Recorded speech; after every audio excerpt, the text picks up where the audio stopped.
All right. Welcome to everybody that's in the room or joining us on Zoom or Grassroots. This is the Aspen City Council regular meeting for October 11th, 2022. We actually started the meeting this afternoon at 3:30 p.m. We went into an executive session, so this is the remainder of our regularly scheduled meeting. Do we want to roll call again? You can. Yeah. You can. All right. There's no reason not to. Well, that's a call to order. Could we have a roll call, a vote for roll call and attendance, please? Councillor Doyle. Here. Councillor Howenstein. Here. Councillor Mesereau. Remaining present. Councillor Richard. Here. Mayor Tory. And here as well. Tonight, we have scheduled public appearances. We have a couple of new officers for the APD that are going to be sworn in here. And in order to start this off, we actually have Seth Del Grasso here. He is our APD Field Training Program Director. So he's going to come up and maybe do a quick introduction. Love to. You're going to need to sit down and turn on the mic. Or just put it lean right into up it there. very. Jeffrey, It's very If directional. you don't mind, You have I to hate to be. turn my back to you, but I'd like Yeah. to. right ahead. Yeah, but Very lean into it. Good evening, everyone. Does that work? Yeah. All right. Thank you all for being here today. I'm grateful for the honor to introduce two of our newest police officers to the APD. It's not an easy job to become a police officer, and so we appreciate their efforts to step forward and take on the responsibilities and the duties for this community. So Leandra Michelson started her career in San Diego, California by working with the United States Navy as an aviation structural mechanic. In fact, you probably see her in action as an extra in the recent movie Top Gun: Maverick. Woo! Prior to the APD, Leandra cared for the elderly in a senior living facility. And sitting next to her is Adam King. He joins us after serving as a guidance counselor for underprivileged youth, and he's originally from Hinsdale, Illinois, and he has a communications degree from the Grand Canyon University. And in addition to being a meaningful conversationalist, Adam is also an avid volunteer, athlete, and enjoys cooking and writing. So we are very pleased to have them as part of the Aspen Police Department, and now we can continue on with the swearing in. Thank you. Love it. Yep, come on up, both of you. I'll take you right over here, as a matter of fact. Yeah, I'm gonna stand. All right, let's do it.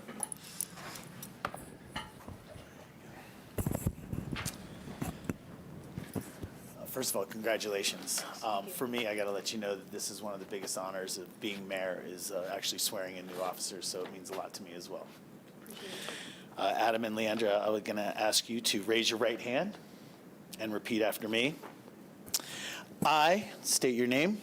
I, Leandra Michelson, I, Adam King, Do solemnly affirm that I will support do solemnly affirm that I will support do solemnly swear that I will support the Constitution of the United States, the Constitution of the United States, the Constitution of the United States, the Constitution of the State of Colorado, the Constitution of the State of Colorado, the Constitution of the State of Colorado, and the ordinances of the City of Aspen, and the ordinances of the City of Aspen, and the ordinances of the City of Aspen.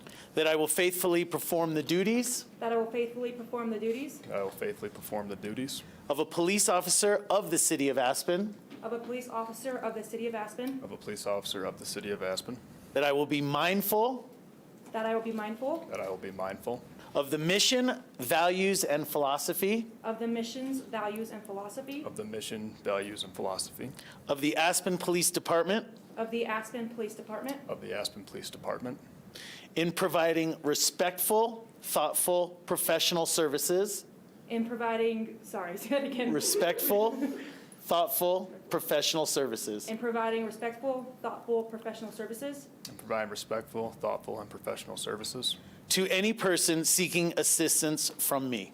to any person seeking assistance from me. to any person seeking assistance from me. Thank you and congratulations. Thank you.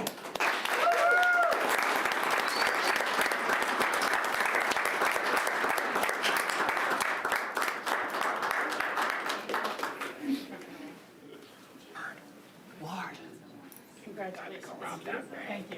Welcome. Congrats. Thank you Thank for you your so service. much. Congratulations.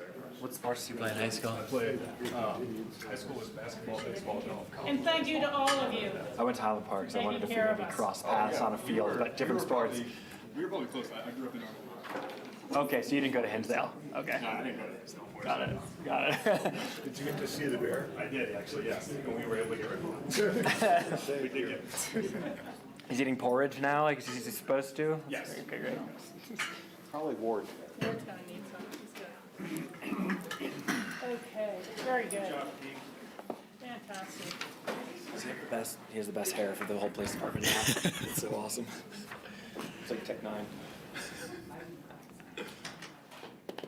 That'll bring us on our agenda to citizens' comments and petitions. We're going to go ahead and start in room. If there are any members of the public that wish to speak this evening, come on up.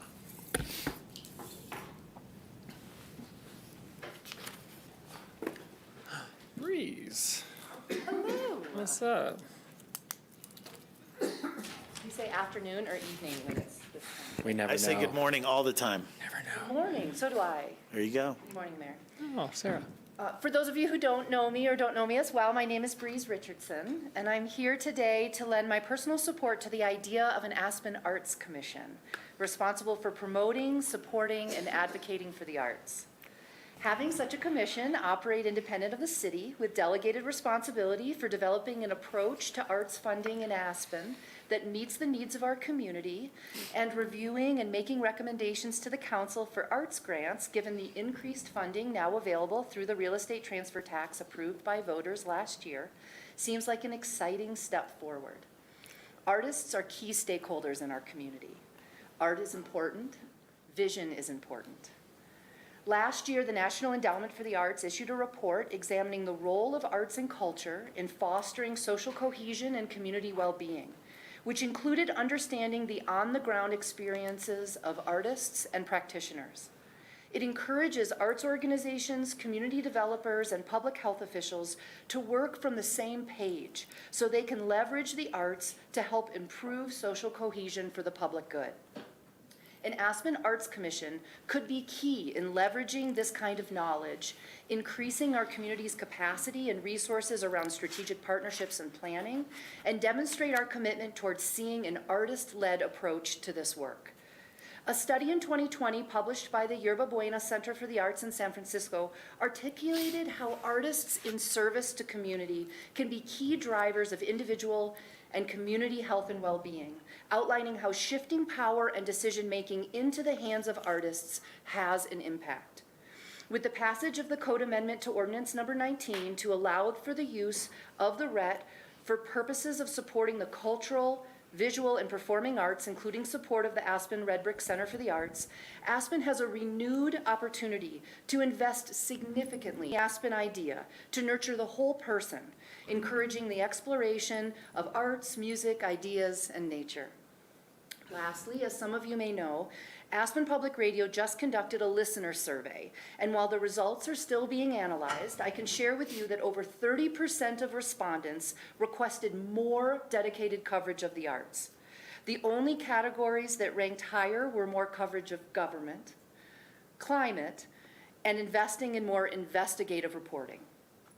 We are appreciative of the gift made by Stefan Edlis and Gail Neeson in 2015 to fund a full-time arts and culture reporter at Aspen Public Radio for 10 years, and are actively working to support this position far into the future and explore how we can do more.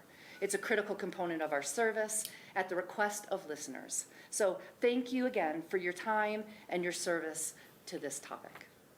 Thanks, Breeze. Awesome. You're welcome. Will they be singing? Whoa. He's getting warmed up. Sarah, Okay, so, please introduce yourself for the record. I'm sorry? Just introduce yourself for the record. Yeah, I'm actually going to say I'm Sarah Pletz. Hi, everybody Hello. in the world here. I've been a performance artist and visual artist with my home in Aspen since January 1978, so it's going to be 45 years in a few weeks. And I make art about this place. I make it about the mountains. And I don't tell people who work with me what to say. Everybody writes their own thing, especially children. Teaching art, you don't teach art to kids, you bring it out in them. You keep the adults out of the room. So I'm here to ask you about the RET funding, as you might have guessed, but I want to start by asking Sarah a question. Sarah, This is a public comment period, not a Q&A. I can't ask her some. All right, well, I'm just going to say it so you won't answer, but it's directed to Sarah. I want to ask you, and perhaps all of you, if you can maybe close your eyes for a minute and remember a book or a project or a TV show that you loved when you were under 10, back when the spirit of you drove you. And that's what art does to us. And I think, you know, saying this is difficult for me, but there's a lot of talk about us letting the spirit of our town go dim. And it has. We know that. I don't know who's responsible. Probably all of us have contributed in some way. But funding artists, and my proposal to you last week, which was compiled by several people, including Breeze and other arts people in the community, it's a fair one to ask for 1/3 of the RET funds to go to arts, visual arts and cultural performing arts. And I included in that letter, I have a meeting with the Times tomorrow morning, art is a human creative skill and its application. It is not a building, and it is not the wonderful people who administer and help artists' projects happen. It is the art itself. I don't know why only 1% from the RET tax went to the artistic nonprofits, but that is the number and that is the figure. And I'm asking you all to change that this year. Your own projections are that the RET tax may drop 46% next year. This is the chance. $45 million sits in a way that could legally set up, finally, I've been here 45 years, an Aspen Arts Commission. And that writer that you were thinking of, Sarah, that you loved when you were young, that writer who's alive now will be funded perhaps by an arts commission. Rachel, I know you've been concerned about not including the business people, but let's put them together. The people in the arts and the people that you trust, so that we can make good decisions for the town. Ward, you were concerned about the legality of an endowment, but I think, Jim, you could handle that. Other towns do have an arts endowment, and that assures that our spark will not go dim again. And that's what I'm asking you to do. It's really in your hands. It's up to you all. No one else. The RETT, Tory, together, we lowered that ceiling. We brought in the nemesis. He agreed. We got it passed. Now let's give it to the artists, please. It's really important. I thank you. And I'm really glad to hear that public radio is coming along with that, too, because I knew it.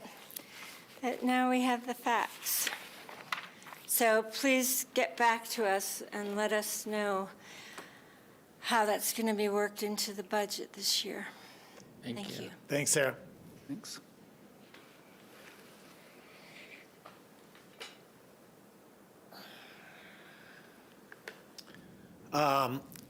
Other members of the public, we're going to stay in the room if there's any other members of the public that wish to comment this evening.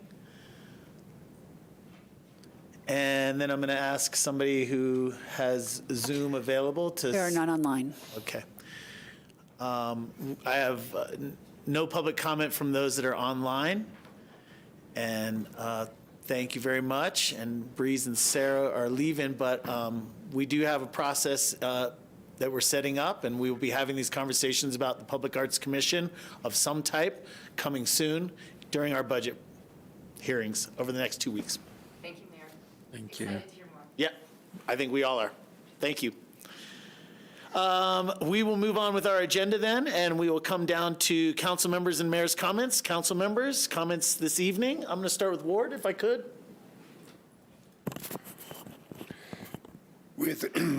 Pardon me. We at the council table have been putting a lot of time into our budget, and that's the tip of the iceberg because our staff has been working on this for months. So I just want to publicly acknowledge and appreciate all the staff time and effort into creating a wonderful budget presentation and moving forward for the next year and in capital projects for multiple years. And it goes without recognition, all of the efforts that all the members of all the departments put into the creation of the budget. So I just wanted to say thank you. John? Yeah. I'm going to start tonight's comments with in New Zealand, where rainfall and rising temperatures have caused snow in New Zealand's Turoa ski area to melt faster than usual. It says here, climate change appears to be a significant factor after New Zealand experienced its warmest winter on record for the third year in a row. It says they seem to have underestimated the threat posed by global warming. It does not mention climate change once in its most recent annual report. But at any rate, they are closed for the season, and they said they hit a new record high this year of almost 10 degrees Celsius, and it was the wettest winter on record. Closer to home, it's the fourth year in a row of drought in the Southwest after the worst 3 years on record. Past 3 years have been the driest such period on record in California. More than 73% of the West is experiencing drought conditions right now. I'm glad that our city continues to look at environmental concerns and ways to try to alleviate it. Thanks. Thanks, John. I really have no comments this evening other than to mention that I will probably be Zooming in for the meeting next Tuesday on the 18th as my husband's having surgery, and I'll be staying with him. And if for any reason we can't get back from Edwards in time, I'll let you know if I have to miss the meeting. That's all. Thank you very much. Thank you. And I appreciate your comments, John. Thanks, Rachel. Skippy, comments this evening? I just echo Ward's thanks to staff on the budget. It continues to improve in process and product, I think. And I feel increasingly included in that process, which I really appreciate. So thank you to everyone who's been part of that. And then I didn't know they were going to come in and say all that, but I just really found a lot of that commentary really powerful. I wrote down a few things that I just wanted to highlight.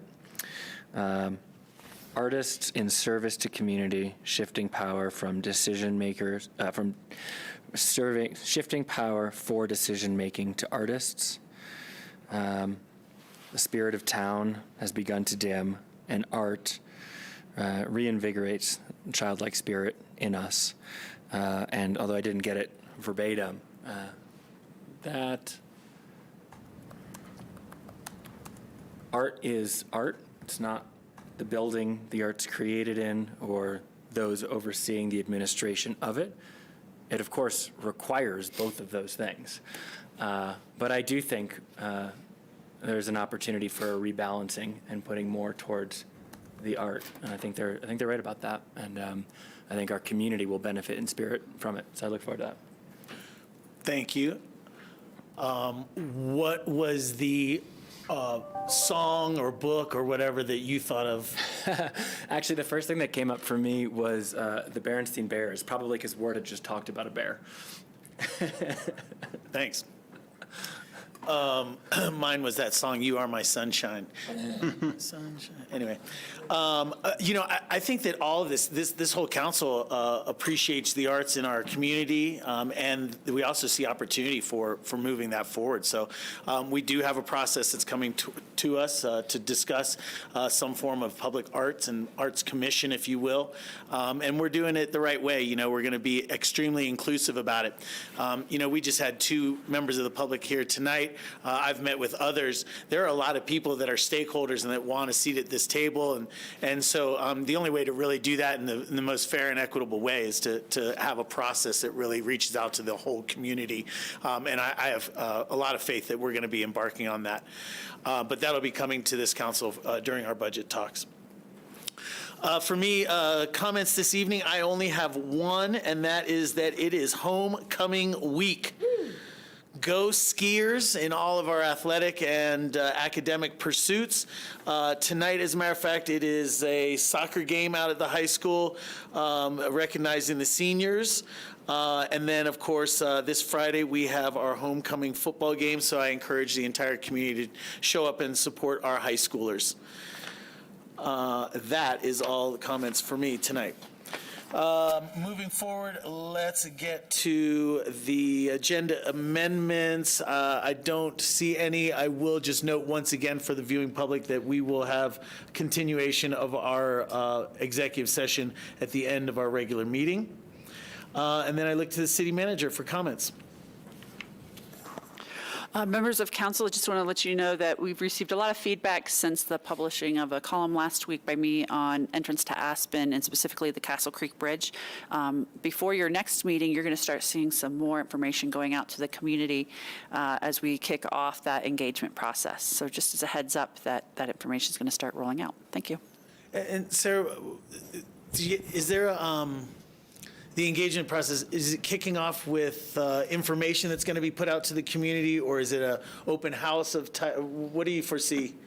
There's a lot of different elements. The first, though, is a bit of the first phase of this, we'll see in the first few weeks, is more helping people understand what the preferred alternative is and what was done, the hard work that went in back in from 1994 to 1998 to come up with that preferred alternative. We'll continue the technical review in the background, but that's really probably not of interest yet to the community at this phase. There will be, though, at times open houses. There is a pretty long list of places we're asking to present in different community groups, different business groups, to really help everyone have that base information to understand what we have to do as a community to be able to move this forward and the urgency that's with it as we're reaching the end of the design life in the current bridge. Thank you. Entrance to Aspen discussions coming to a location near you. It's a new thing we're trying, never been done before. Thank you for that. This brings us to board reports. Any brief board reports this evening? That's a great question. I don't think so. John? Yeah, I attended a Colorado Municipal League policy meeting last Friday. It wasn't real long. The child care issue came up, and across the state, nobody can find accredited employees, so we are not alone in that. Aurora's looking at a shift from paper to digital, and they're looking at data sharing for courts also across the state. There's a task force to study the costs of that. And there's also a proposal to allow alcohol rules that were set during the pandemic to continue. Take out cocktails. Exactly. Primarily. Also, natural disasters insurance after last December's fire down in Broomfield. There's a proposal to mandate insurance be based on replacement cost instead of what it is now, which is insufficient to replace what you've lost. And then there's also a proposal for transparency in the insurance gap, and that has staff support. That's all I've got. Very good. Thanks. I would just like to thank John for attending the CML Policy Committee meeting while I was away on my birthday. And therefore, I have no special meeting to report on. And Skippy was kind enough to cover all of the APSHA meeting that evening. So thank you very much, Skippy. You're welcome. APSHA meeting? Great. We are continuing to look at a new method to share in an anonymized way more compliance information with the community for transparency and trust purposes. We just published a new write-up with CoA about the program that does, I think, a good job of explaining more details to the community about what we are up to. We moved forward a pilot right-sizing program, which would include a start with 5 swaps, and it'll come back to actually be adopted, but just to move forward, 5 swaps initially, creating a swap board where people can list their desire to move up or down and use its unit size, looking for net bedroom gain. And we talked about making sure to coordinate that with our efforts at BG3, where we're doing something related but different in allowing those who are creating space to move in and kind of see what the community shows up for. And then we had a AMI discussion where we actually got an in-depth table of every sale that had happened over the last year. We've been talking about bumping the number. Should we allow people 120%, 150% of AMI because of the adjustment for incomes, which we have already done in rentals. So this is just for ownership. And we looked at every one. So what are people actually earning? What is the category max? What are their assets? What was the sale price? And in looking at it in detail, what we found is it's actually matching up pretty good. And so the group, what really stood out was the very large discrepancy of pricing within categories. And so in many cases, higher categories are selling for lower prices and vice versa, and they really don't match people's incomes. And so we talked a lot about, affordability standard is something to take on this year, and then had a broader discussion about how that relates to all of these other constituent pieces of the reforming of the system, including right-sizing, standards for sellers, deferred maintenance, and capital reserves, and really had the first discussion about how all those pieces can fit together. Great. That was good. Thank you. Board, any board reports? Briefly, Central Port Lodging Commission, we had some discussions about the, about digitizing the application for the Saturday market, which is going to require some funding. I think that was primarily what we discussed. And Aspen Sister Cities, we have a group of exchange students in Shimakapu right now, 15 students, 3 adults. So the exchanges after COVID are beginning to happen again. We had an exchange with Bariloche celebrating 20 years. We have a group from Shimakapu coming to Aspen in January, have a formal meeting with the mayor, and we also are planning an exchange with Abatoni coming up. So we also are celebrating having a new city coordinator for Chamonix. So things are beginning to move with Aspen Sister Cities. Who's the new Chamonix coordinator? Stefan Reveal. Cool. Following in his brother's footsteps. Thank you, Steph. Thanks, Ward. I don't have any board reports for this evening, but just to report back, I think we haven't had a regular meeting since the Aspen International Mountain Foundation hosted the United Nations Mountain Partnership along with the city of Aspen. So I would just report back that of all those conferences that I attend, this one had the most in-room energy I've ever seen. The delegates from all over the world were absolutely fabulous participants, and their appreciation for Aspen, not only our physical surrounding and where we are, but also how we are as a community, was something that they commented to me on over and over again. They were extremely excited to see some of the actions that this city council and other city councils before us have done in our pursuit of environmental progress and leadership, and they appreciated that immensely. It was interesting for me. I came out of the meetings with the feeling that the people that are going to be impactful and making change for our climate are highly likely to be those from mountainous communities. It's because where we intersect with our environment is like none other, and it raises awareness, but you've also got mountain folks who are the kind of folks that like to get stuff done. So it was really interesting energy and just shared by everybody that there was great ideas that we can turn to action. So just wanted to bring that back to you. Thank you, Tori. I think that's a great recap of that event, and great thanks to all those who worked so hard to put it together. I realized I forgot to kind of say something I'd wanted to say. As we begin the regular meetings, I'd like to talk about what units are available for people to enter the lottery to purchase.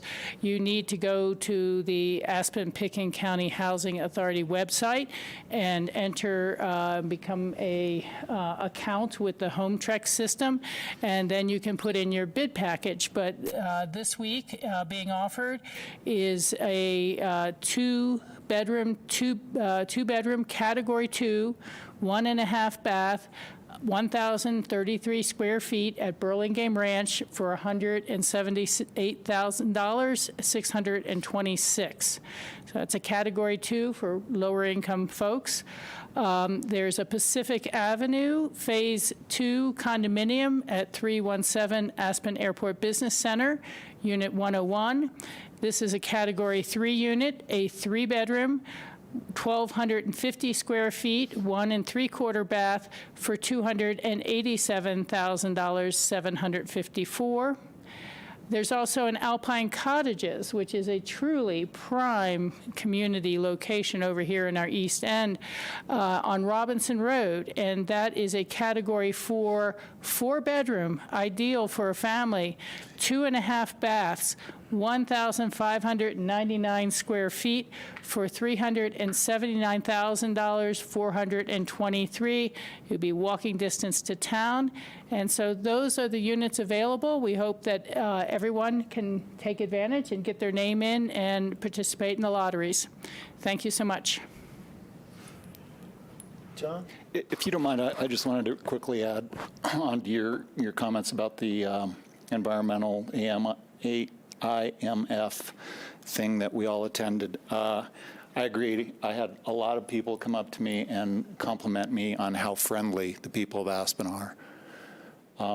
And just a small anecdote I wanted to share with the general public was we had an attendee who was the former Minister of the Environment from Pakistan. And when I met him, I told him how sorry I was that his country was suffering so badly with a third of the country being underwater. And we chatted for a while, and he asked me why I got involved in city government. And I said, because I have a child, and I'm concerned about the direction of our planet. And from what I understand, the science gives us 8 to 10 years. And he said, that's how much time you have. We don't have that much time.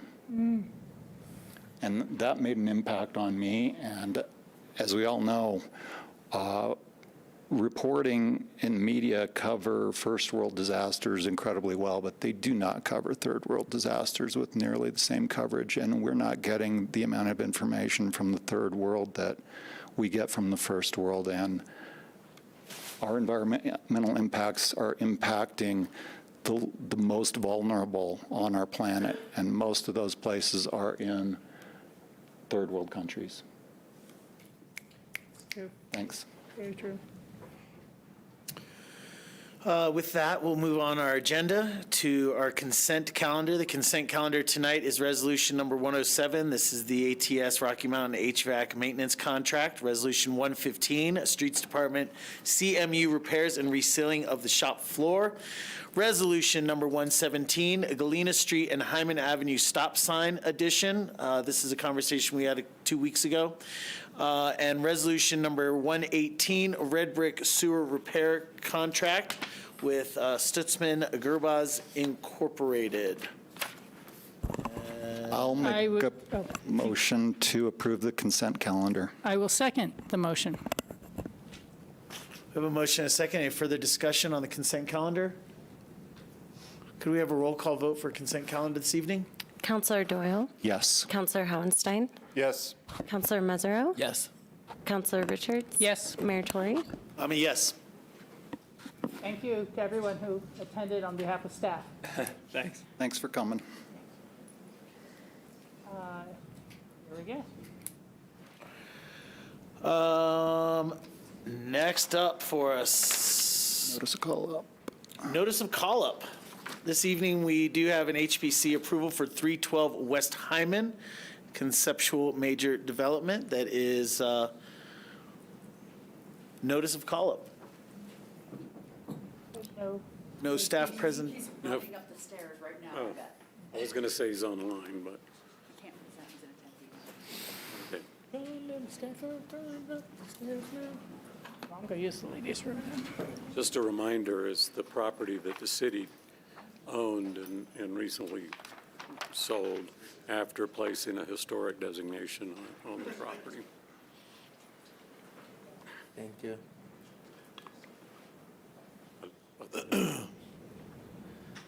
Been thinking about what pairing, what sushi do we get, and what kind of soup do you dip it in? It could be such a different experience. Is it tomato soup? Is it something thin like Tom chicken yum. noodle soup? Tom yum. Tom yum could be okay. Miso.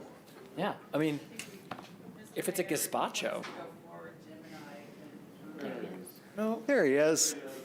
did you run or walk? We're having a conversation. A little bit of both. Okay. Apologies, Mayor and Council, Philip Sapino, Hello. Community Development Director. You're apologizing for being the Community Development Director? I was apologizing for my tardiness, Councilmember Howenstein. Thank you. So this is a notice of call-up, for 312 West Hyman, which is a property that the city used to own. It's a chalet property next to the St. Moritz, which is a lodge property on Hyman Avenue. Excuse me, I gotta catch my breath.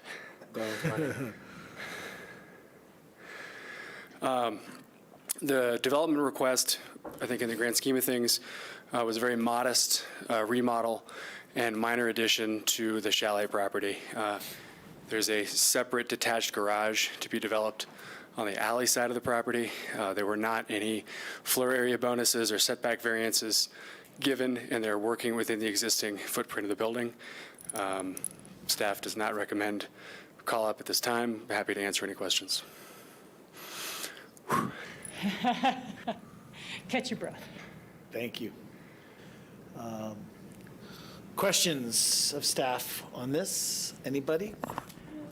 Board? Were there some tree removals back by the alley? I'm not specifically familiar with the extent of tree modification and removal. There may have been some to accommodate the garage location, but any tree removal would have to follow the city's policies with respect to mitigation for that tree, and also typically for more sort of historic trees or even some shrubbery, we usually require sensitive siting to make sure that we're preserving as much as possible. Yeah, thank you, Philip. I looked through the memo, and the only question seems to have been addressed by HPC. They did not support the wraparound garage, which would have detracted from the historic resource. They've been able to grant a small variance to be able to have that garage behind the structure and not visible from the street. And given those considerations, I will support this going forward, and I am not interested in a call-up. Thank you. John? I also thought it was very well-written presentation. HPC's minutes were very clear, and I fully support it. I think it's tastefully done. Thanks. Looks like there is no motion for a call-up. No. Thank you very much. And again, sorry I was late. Thank you. We were fast. No first reading of ordinances this evening, no public hearings. That brings us down to our action item. This is the EOTC preparation for the October 27th meeting.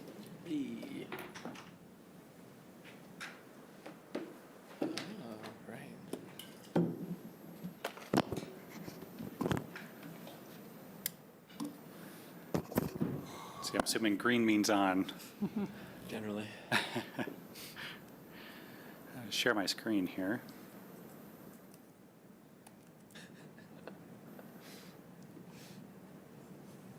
David, is this your last meeting? It is. Aw. So before we get into my exciting presentation here, I do want to introduce to you Linda DuPriest. She comes to us from the city of Glenwood Springs, where she worked as the transportation lead there for the most recently, but she comes with an extensive experience, 25 plus years of multimodal transportation planning experience in both the public sector and the private sector. So I think she will be a great asset to you all and the EOTC as a whole. So we're very excited to have her. So please welcome her. She will be moving full-time after the October 27th meeting. So the October 27th meeting itself will be jointly facilitated by Pete Rice, Brian Pettit, and Sam Gorino. And Linda will be there as well, since I will have moved on after this Friday. So that's the plan moving forward in terms of the October 27th meeting. The logistics for that meeting, let's move on here to the next slide. It will be hosted here by the city of Aspen, starting at our typical start time of 4 p.m. It will also be virtual and in person. So I did want to, as we typically do, I did want to get a roster of who is planning on attending virtually and in person so we can plan accordingly. Most likely here. In 3D. In person? 85%. Yeah.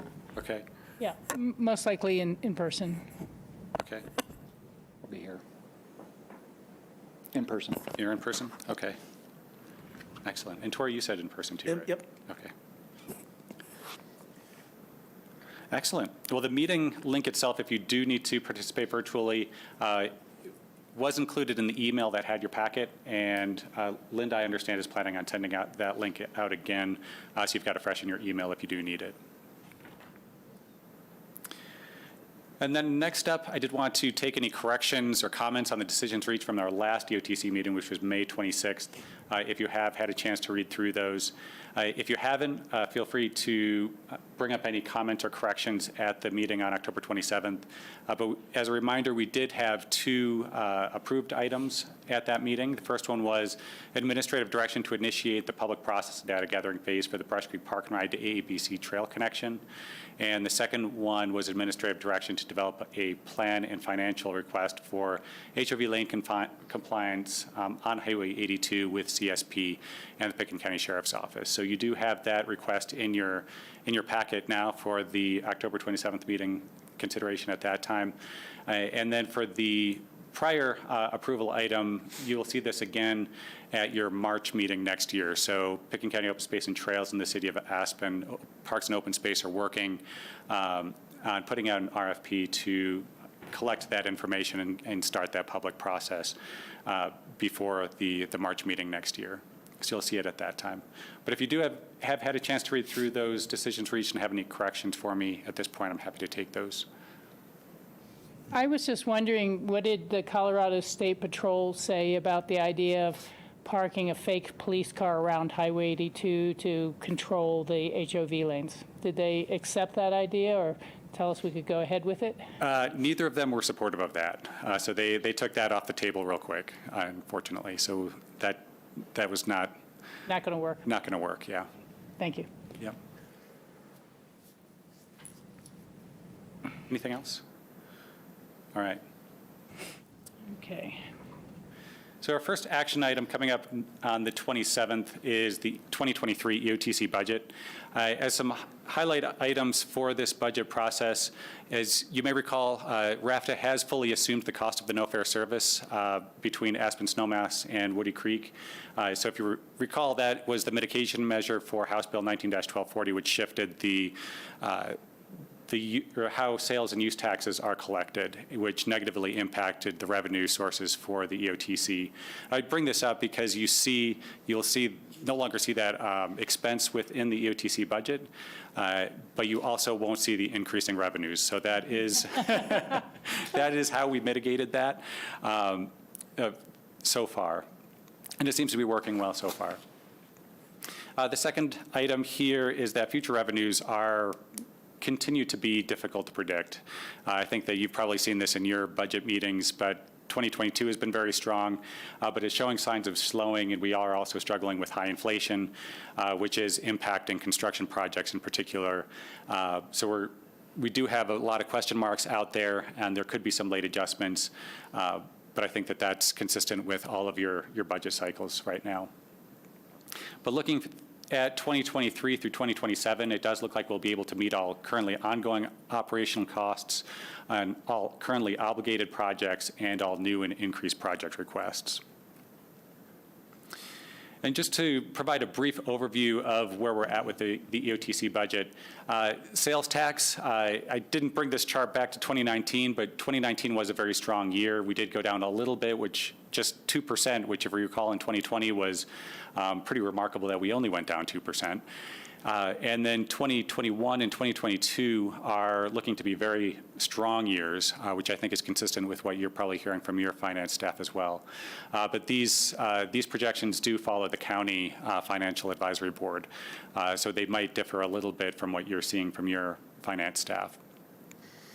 And in 2023, we're looking at a little bit of a downturn. I think it's important to remember here that we are starting from a very high point. So while we're seeing a little bit of downturn, we're not expecting it to be a cliff by any means. And then use tax has been, I guess, a little bit more interesting on the EOTC side because of House Bill 19-1240. So we saw a near 40% decrease in use tax in 2020. We were surprised to see any increase at all in 2021. We suspect that that was lingering construction projects that hadn't fully requested their refunds in 2021. And then we're projecting an over 40% decrease in use tax in 2022. So this is primarily construction projects that are shifting from previously they would have paid use tax, now they're paying sales tax. And then in 2023 and beyond, we're expecting use tax to continue to a certain degree, about $350,000 to $400,000 a year, and that's expected to be made up primarily of motor vehicle use tax as the construction use tax fades into the sales tax category. And then total investment earnings, this has been all over the place. I think, as you're all aware, in 2021, interest rates nosedived, so we saw a near 70% decrease in our revenues year over year. So this isn't what we've got in the bank decreasing by 70%. This is just what we earned in investment incomes decreasing by 70% in 2021. But then we're looking at a potentially 240 plus increase in 2023 with interest rates starting to rise. So we are seeing an upside to those increasing interest rates through the EOTC and the invested revenue that we have there. But overall, investment earnings represent a small portion of what we see in terms of EOTC revenues. I am hoping that the EOTC and transit sales and use tax overall revenue starts to level out here, and we don't continue to see the double-digit changes because it's really hard to plan in that kind of environment. That's what we've got right now. Out into the future, that's what I'm hearing from the County Financial Advisory Board. But overall, EOTC revenue is looking to hold steady in about the $2.5 to $2.8 million per year range overall. That is down from about $3.2 million in 2019, so that's that House bill again coming into play. And then unobligated fund balance, I think the important part here is looking at our planning year, which is 2023 in this point, and we're looking at a little bit over $5 million in unobligated funds within the EOTC coffers. And remember that number because I'm going to want to come back to that here in a couple slides. Looking at this visually, the solid red line here, that's EOTC and transit sales and use tax overall, and what the EOTC takes in. The dotted black line, that's the 81.04% that goes directly to RAFTA from just sales tax. So you can see that rapidly rising sales tax revenue, because it's on a percentage basis, that line is increasing faster than the EOTC. And they're actually looking to exceed the $8 million just from the half-cent transit sales tax this year, which is double in just about 6 years. So that's some pretty significant increase in revenue from that fund going to RAFTA. In terms of the EOTC, the major story is, again, the decreasing use tax. You can see the green line is use tax. Blue line is sales tax revenue. Blue line is now looking to become our primary revenue source. And then the purple line is investment income, bringing up the bottom there, providing a little bit of extra cushion. And then finally, just an overview of the projects that you'll see coming through. Staff will go through this in more detail on October 27th. But in terms of renewals, we're looking at WeCycle and X Games. The one thing to note here is that we are, on the staff side, recommending that WeCycle go to an ongoing support for that program as RAFTA has finalized their first last mile mobility and contemplated that as part of their overall revenue source. And we think that it's important, first last mile, to continue that into the future as opposed to one-year ongoing obligations. That is at the same obligation rate as the OTC has historically provided, with the one caveat that it now has a 3% escalator for inflation, which might actually be a little low in this environment. The second bullet point here, this is the 2022 funding forward to 2023. And this is something I'd like to highlight is the Brush Creek Park and Ride redevelopment with the FLAP grant matching funds. And if you recall back to the $5 million that we had in unobligated funds, it will likely be necessary to dip into those funds in order to keep this project on track for next year. So right now, what you'll see in your budget spreadsheet is a straight carry forward of about $3.3 million, which is what we had budgeted last year. The project is out for construction bid now, and those construction bids we expect will come back on October 20th, which is just a week before the EOTC meeting. So on the staff side, they'll look at the bids as they come in. We expect, based on the most recent engineer's estimate, that we have a gap of about $1.5 million. If it stays in that range, I think we've got enough funding within the EOTC budget to be able to cover that gap and finally get that project completed. But we're going to need to see what those final numbers come in at on October 20th. And that's why we did a straight carry forward at this point for a discussion on that on October 27th when we have those final bid amounts. So keep that in mind when you're looking at that there will probably need to be some relatively significant adjustments to keep that project on track.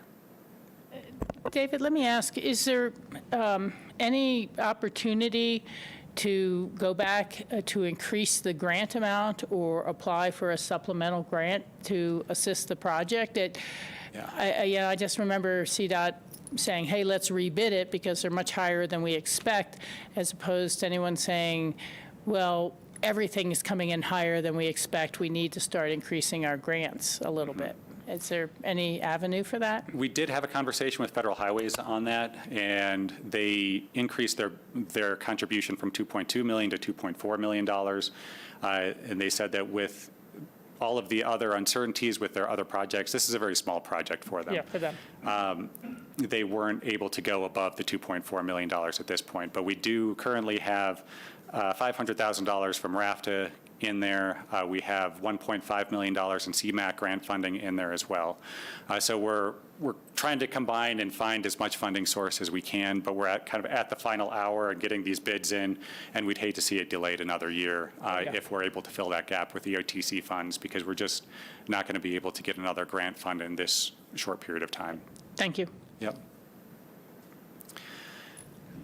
And then to just walk through these a little quickly here. So we've also have permanent automated vehicle counters. This is a carry forward. It was originally budgeted last year, but we got no responses to the RFP that went out. So we've got a plan now that I think will move it to implementation next year. So Picken County Telecommunications is planning to do the design for us this fall so that we can get it out to equipment and installation bid either late this winter or early next spring for a spring installation. So that was one of the issues we were having, combining the design and equipment and installation, we believe was part of the issue why we weren't getting any bid responses. Can you refresh me a little bit on that? Where's the location? So this is for 5, potentially up to 7 locations, including Power Plant Road, near the airport on Highway 82, Smith Hill Way, Brush Creek Road, and Owl Creek Road are the 5 primary, and then 2, if we have funding, on Maroon Creek Road and Castle Creek Road. Okay. I've been talking to Sarah over this summer and wondering about traffic counts going over the pass. Just for information, data sake on what we're seeing as pass-through traffic during our summers. It hasn't currently been wrapped into this because we've been focused, from EOTC funding, we're focused on the impact that transit has. And because we don't have transit along that corridor, it wasn't included in this scope. I understand. But if they successfully engineer one together, we can maybe order another one afterwards. We see these in action. Well, and I guess I use this as an opportunity, as my last time speaking with you in a business setting here, in a meeting setting. And Sarah might already have the answer to this, but is anybody currently counting traffic that goes over Independence Pass? I am not familiar with any continuous counters. I'm familiar with seasonal counters or one-offs, but nothing continuous. Right, the last counter is at mile marker 51. I just pulled it up on the state's transportation system, and it looks like that's really focused more on tracking trucks as a snapshot of a season rather than continuous counts. Okay. I would just say to council, I think that if we could have that as a data point, I think it might help us with some of our transportation and highway conversations that we have going forward. The division engineer and the crew for CDOT for this region give a annual presentation to the Board of County Commissioners. And I think that's something that in the past John Kruger would always attend and bring up any city issues or something like that. I don't know if they've already had it this year or if it's still coming up in the fall, but I think that that would be our opportunity. Again, not sure if we're having Lynn Rumball attend those for now that John is gone, but to make that request of CDOT that we really, and I think that you raise a good point, Tori, because there still is consideration about how to deal with Glenwood Springs Glenwood Canyon closures when there's rockfall, debris, impending storms. And there's some look at, quote, can we improve Cottonwood Pass for cars only? It would never handle trucks, and I don't know if that will ever really happen. You know, it really hasn't gone very far. So we're going to still get a lot of the detour traffic when there are closures at Glenwood Springs, or people just not even going that route. You know, when you get to Copper Mountain saying, yeah, it's cloudy, I better go this way, you know, even if there's not. So I think that that would be important information for the county to request from CDOT during their next session with them, and be able to use that data going forward primarily to protect ourselves or to require additional CDOT support when we have those sort of activities. So I want to let the council know that meeting did happen. We reported back on it in early September. That annual meeting occurred, and we had a separate meeting with CDOT officials and with Commissioner Hall specifically about entrance to Aspen. On the traffic counter itself, at the administrative level, Andrew Knapp, who is our regional engineer for CDOT, and I have discussed this. He is aware of our interests. If there's a majority of the council that wants us to move that forward, we can turn that into a more formal request if that's desired. I think one of the things they would want to understand is what is it you're trying to measure more clearly than just counts.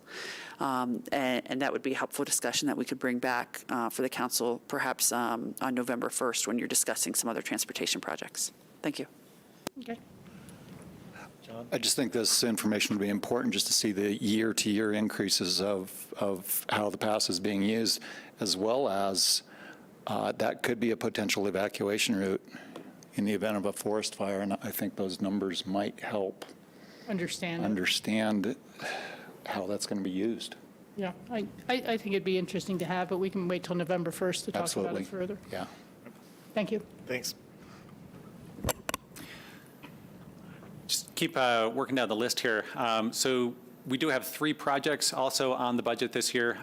These are all currently ongoing to varying degrees. The first one is the bicycle and pedestrian connection to the Brush Creek Park and Ride. This is connecting over to the Rio Grande Trail and the ABC. So if you recall, at the May meeting and as a part of the decisions reached, we had direction to begin that public process and data gathering phases. Pickens County Open Space and Trails is working on developing an RFP for that. That will be going out here shortly. So you will see a request for $25,000 in the EOTC budget. That is a 1/3 share at this point with Pickens County Open Space and Trails and the City of Aspen Parks and Open Space doing the other 2/3. And then we have got the Truscott to Owl Creek Trail and the Buttermilk Crossing. We have SGM on, they are currently working on initial design for both of those projects. We actually have an open house here this Thursday at the Pickens County Board of County Commissioners meeting room. This is our first open house for both of those projects. They're combined at this point. This is an initial open house to try to get feedback from the public in terms of what their concerns are, what are their high-level things that they would like to see, are they interested in the projects, that kind of feedback is what we're looking for right now. Both of them, we have full design scopes from SGM for both of these projects, and the full design is incorporated into your budget for both of them to get them to 100% design. In 2023, we do have 50% grants for both of these projects from RAFTA for their first last mile mobility grant funding. So what you see in your budget is 50% of the cost for 2023. And my understanding is we would have the opportunity to apply for 2024 to complete the Buttermilk Crossing, because the final design on that one would take longer. So next year, next summer, you can expect a report out on both of these projects, and specifically looking at making the decision on the Buttermilk Crossing in terms of overpass versus underpass, as we discussed at the last budget cycle, as well as alignment considerations for the Truscott to Owl Creek Trail. But our focus right now is really getting that trail connection through to design and completion as quickly as possible. And then we've got two new requests. One is on a dynamic road pricing analysis. So this stems off from the April EOTC retreat and starting to develop that concept for a dynamic road pricing. And then finally, we've got HOV lane enforcement, which again came from the May EOTC meeting, and you'll see that in your budget. Ward? Is there any possibility of getting some funding from EOTC for a multi-use trail underpass at the new entrance to the lumber yard? I think that it would need to be, it's a big dollar project. It's similar to the buttermilk projects. You're looking at probably $10 to $15 million project. I wouldn't say that it's inconceivable. It does need to have a rational nexus to transit. So we would need to go that exercise of determining what that nexus is to make sure that it qualifies. But I would anticipate that it would. But I think it's worth discussion. That's part of our phase one of the lumber yard. Yeah, I just would be curious as to where it really goes to, because from the lumber yard across 82, you're going right into the edge of the airport. There's not really a pedestrian area. You're talking about the... If you recall, it's the multi-use trail. Oh, the trail under, okay, not... Under the entrance that comes in. Okay, so it's part of the housing project to realign the trail work. Yeah. That would be interesting. You know, I just still always go back to the idea that back in the day, we weren't allowed to use EOTC money for a trail connection accompanying the old Maroon Creek Bridge. And that was before your time, but Maroon Creek Bridge was 2 lanes, and bikes were on there all the time. It's very dangerous. And so we had bought that old kind of railroad-looking bridge that went along with it. But I seem to recall we weren't allowed to use EOTC money for that because it was a bike trail. Well, I'm interested in exploring that. It would be connecting to the transit, the bus stop, and WeCycle, and other multimodal options at the lumberyard. Yeah, I'd be willing to look at it. It does take agreement of all 3 boards. And I would say that for a project of that scale, you're looking at needing significant grant funding or some sort of outside funding. And again, for the use of EOTC funds, you do need to establish that nexus to transit in order to utilize those funds for the project. We like outside funds.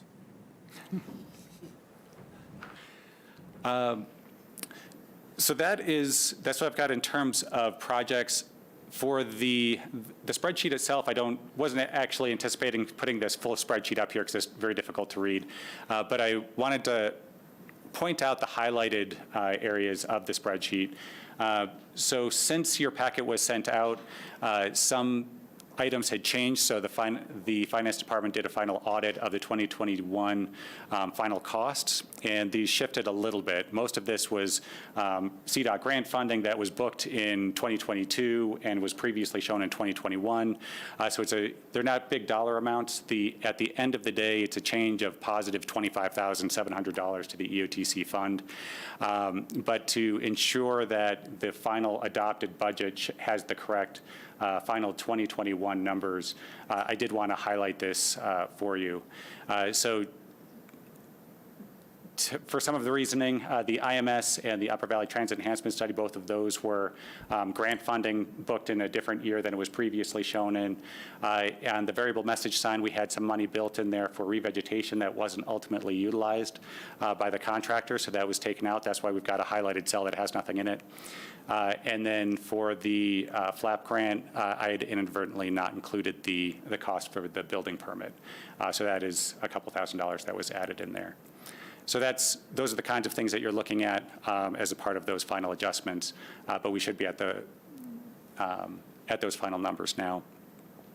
I just got a couple slides on the work plan. We can get through that in just a couple minutes, but I wanted to pause here and see if there was any final comments or concerns on the budget itself.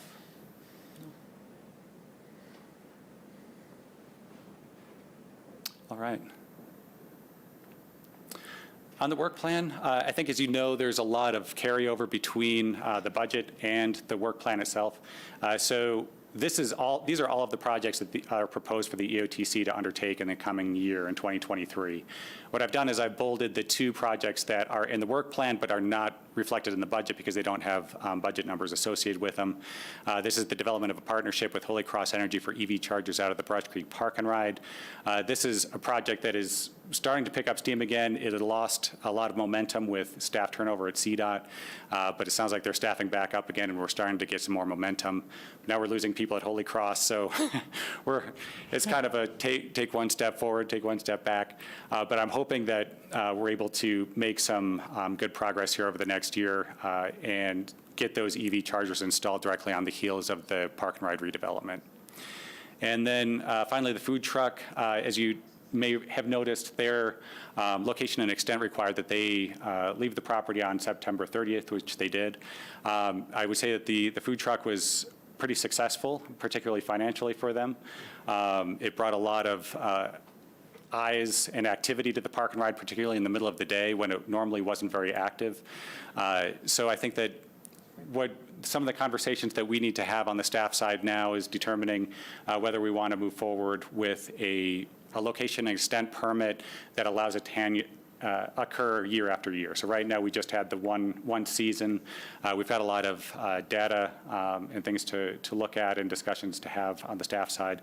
But right now it is in the work plan to start that permitting process starting this fall and through next year, so that after the construction is complete, we'll be able to do that on an annual basis, is the plan right now. Yeah, well, just one comment on that, the Holy Cross Energy partnership. I think I'd mentioned it before, but there are electric vehicle charging station manufacturers who are working with private sector more to display advertising, and the advertisers who put their message on top of the EV charging station help pay for the cost of installation and the sender. And so I don't know if that might end up being an adjunct to the partnership you're trying to do with Holy Cross, or something that just really supplants it if that doesn't keep moving forward. But I think we need charging stations at the Brush Creek Intercept lot. And, we've got these places who are rolling out an advertising display business, and that helps with a revenue source to offset the cost of installing. So, there's one that's called Charge Point. I think there's others to look into. Yeah. And just, I have had some conversations with CDOT about that. They have very strict rules about advertising on their property. So we haven't gone down that road in depth because at this point, Holy Cross is looking to pay for the installation and the chargers and operations and do the whole thing. So they would charge a fee for people to charge there, but that would then cover their cost of putting those chargers, and then we're not on the hook for maintenance and installation. Okay, thank you. Mm-hmm. And then finally, I did want to point out that we do have draw your attention to the meetings that we're looking at scheduling for next year. So we do plan these a year in advance. We're looking at 4 meetings, one on March 30th, June 29th, August 31st, and then final budget meeting on October 26th.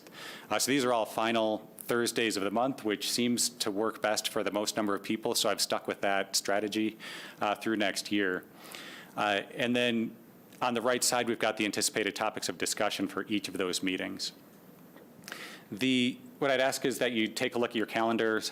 So what we need to identify is whether we can predetermine any dates where we might not have quorum for any of the 3 jurisdictions on any of those. I have run these dates by appropriate staff and haven't identified any conflicts to date for these. Well, that's great, because I was just going to try to look up CML meetings, but the one thing I don't see on the anticipated topic schedule is the entrance to Aspen. And we're, really starting to kick off that education program now. I don't know if that's something that, in order to garner the support or really answer the questions, should be part of like a half-day retreat or something about solving it. Quite frankly, I've talked to a few Snowmass Council people when I was serving on other boards with them, and they're like, well, Snowmass really wants to see it done, but we've kind of lost faith that Aspen's ever going to do anything, so we're not going to put any energy into it.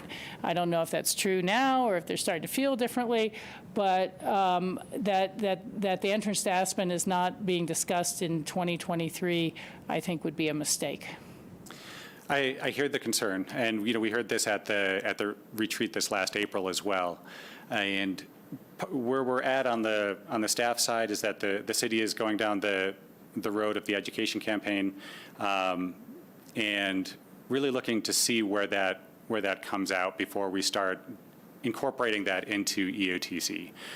So I think that, I don't know, Sarah, do you want to expand on that? Right, and I want to add that those other jurisdictions are engaged, are on the list of folks we'd like to engage with this fall. So it's not an absence of information being available.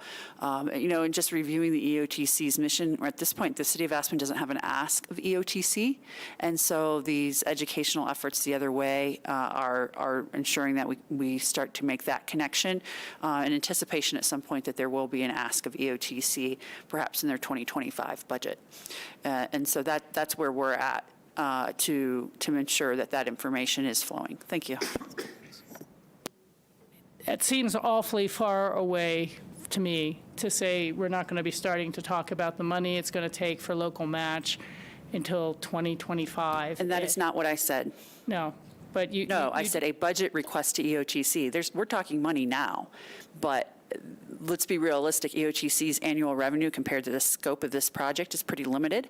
Yes. And so it is not a linchpin decision at this point in whether the project moves forward or not.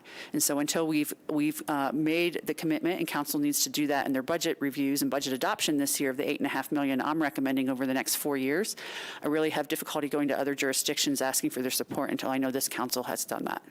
Okay, well, I can appreciate that. I'm just, looking at the allocation in the budget to complete the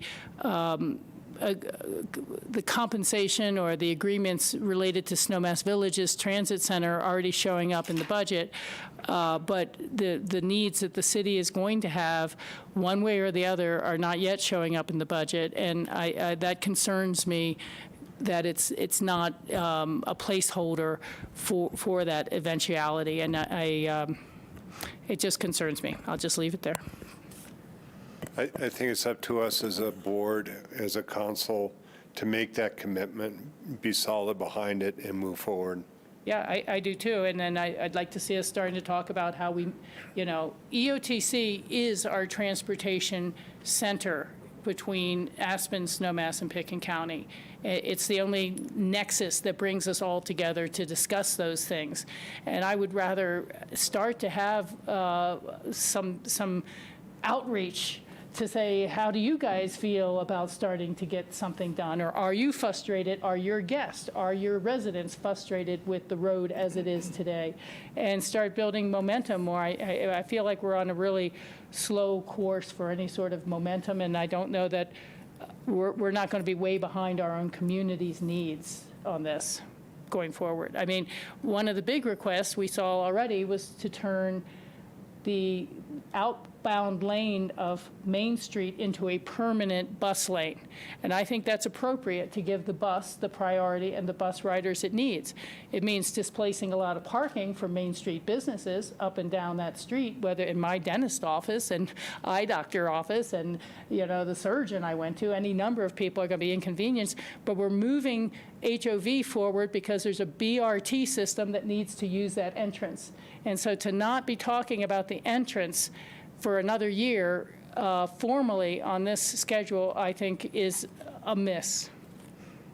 And that's just my opinion. And just a couple things. So I'd caution comparing it to the town of Snowmass because that is a ballot requirement that we provide that funding to them. Yes. So that it's important that be reflected there, and really they're looking to do construction next year, so I would anticipate that being withdrawn from the EOTC funds. The other thing is that while I think that the EOTC has an important role to play in terms of a forum for this discussion, I think it's important, as similar to the underpass, that this is a broader highway project. While it has important implications and positive attributes to transit, it's not the whole project. And so EOTC does always work within those ballot bounds and those statutory bounds of being fixed route public transit. So while even within those bounds, I don't see that the EOTC has, we can easily outstrip our funds just going toward that project on just transit. I don't think it's hard to make that nexus, but we do need to do it. Yeah, I'm sorry, I have to say one last thing.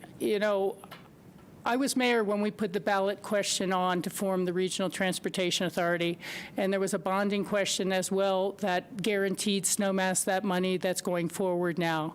And the understanding at that ballot measure was that the remainder, after Snowmass received its money, was going to be for the city of Aspen to be able to accomplish the entrance to Aspen transit components of the bridge and the design.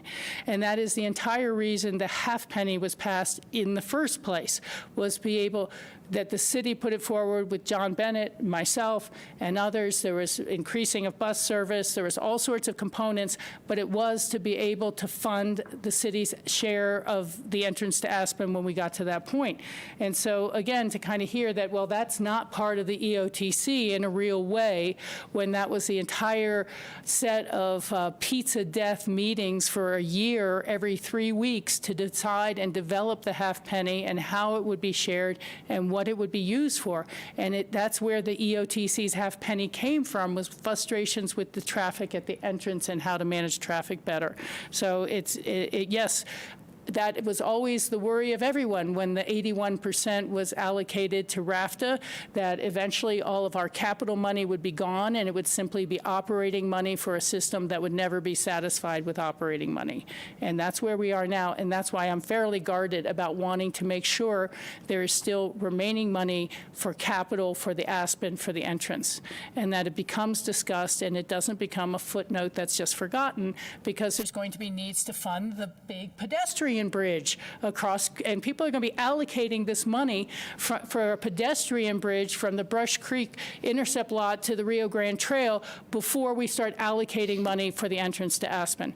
That's my concern. Thank you.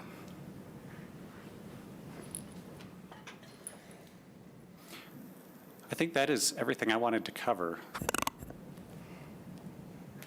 Thank you, David. For everything, man. Appreciate We're it. gonna miss you. Thank you, guys. We're gonna miss you. Yeah, enjoy the Grand Likewise. Canyon. Thank you. Nice. Just need to, there we go. Do we need a motion to continue the executive session? I don't actually think you need a motion. You continued the executive session. I did want to reiterate on the record that the council had previously voted to go into executive session pursuant to Section 24.6, 402, 4A, 4B, 4E, and 4F for the specific purposes of discussing the city manager review, Forest Service land lease negotiations, Burlingame Ranch 3 delay update, and Terada LLC damage claims. Again, as previously stated, the executive session will be recorded, and the recording will be maintained by the clerk for a period of not less than 90 days. As noted by Councilor Howenstein, there was a motion to continue it to item 12, and that is the next item on the council's agenda. And a motion was made, and I do not think we need another motion to go into executive session, but we will convene downstairs. If you want to make a motion, I can always do that. I just don't think it's necessary. Okay. But I did want to state all of that on the record. And we will come out of the executive session and adjourn the meeting without further action. Without grassroots. Yes. Thank you. Thank you. So for those that are watching, let me recap what just happened there. We are still in our regular meeting. We had our executive session that was started earlier. We will go back into our executive session. When we come out of that, we will not be broadcasting, but we will also not be taking any more direction or decision-making at that time. We will just be adjourning the meeting, the regular meeting. Thanks. Thank you very much to those that are joining us on Zoom and those that are joining us via Grassroots. Thank you, as always, to Grassroots. Have a wonderful evening.